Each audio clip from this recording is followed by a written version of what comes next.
So, kung akala nyo doon niya ako pag uwi, hindi guys. Ayan, pagdating ko, wala pang visa, nagwalis na agad ako, naglinis, nagayos, nagsermo ng mga kids. Syempre naman guys, ganun talaga tayo mga nanay. Alam nyo naman yan. Wow. Maiba ko guys, pagdating pala ng airport guys, ito na kasi yung bagong sistema ngayon. And last time kasi na umuwi ako, hindi pa ganito. So, dito yan sa immigration exit na yan kasi tapos na ako dyan, actually. Itong si kuya na lang. Siya kasi yung, katabi ko sa seats. And since masama yung pakiramdam ko, binalikan ko talaga siya para turuan kasi ang tagal niyang makalabas, actually. Thank you sa'yo and shout out sa'yo, kuya, kung napapanood mo tong aking vlog. Thank you talaga so much. Ayan na siya, guys. So, ayan, tinuturuan ko nga siya.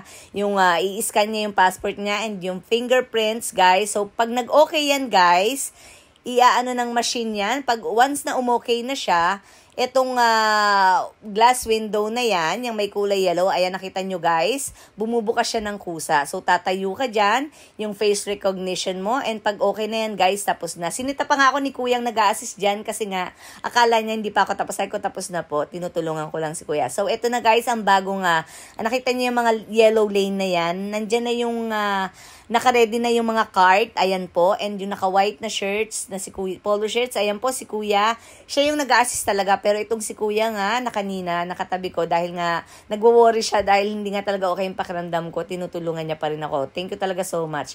So, sila yung mga nag-a-assist na sa airport. Meron naman guys, so nasa sa inyo na kung mag-aabot kayo sa kanila or hindi. Hindi naman sila namimilit guys. So, nagpatulong ako dahil dito nga sa Terminal 1, di ba padaus-dos siya. So, hindi ko kaya dahil sobrang sama ng pakiramdam ko talaga that day. Talagang sobrang sama as in. Kaya lang syempre kailangan kumilos, ganon, alam nyo na. Paano masabi? So, ayun na nga guys, pagdating ng gabi, dahil umaga ako dumating, medyo may konting salo-salo kami, of course, kasi nga, pinagsabay namin yung birthday ng mga pamangking ko. Happy birthday to you! Happy birthday! Oh. Happy birthday! Happy birthday! Happy birthday to you! Hey, hey! Happy birthday to you! Happy birthday to you! Happy birthday! Happy birthday! Happy birthday to you! Happy birthday!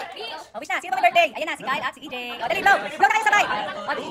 Yay! Alam niyo ba guys, napakababaw lang talaga ng kaligayahan ko. Yung makita ko lang na merong nakahain na pagkain sa pagkain na mapagsasaluhan namin ng buong pamilya ko. Masaya na ako dyan, kahit simple lang yan, maliit man yan, malaki. Okay na ako doon at basta mahalaga magkakasama kami. Kasi alam nyo guys, ipinagpapasalamat ko talaga sa Diyos na kahit papano, nahihirapan man ako sa buhay, nakakaraos pa rin kami kahit papano. May mga dumadating sa atin na pagsubok. Pero kasi part of life yan guys, sa mga nawawala ng pag-asa dyan. Subok lang po tayo ng subok. Magsumika po tayo dahil meron ding darating na para sa atin talaga. Ang mahalaga yung pamilya natin, buo at nagmamahalan tayo, maging masaya tayo sa tagumpay ng bawat isa. Okay? God bless us all!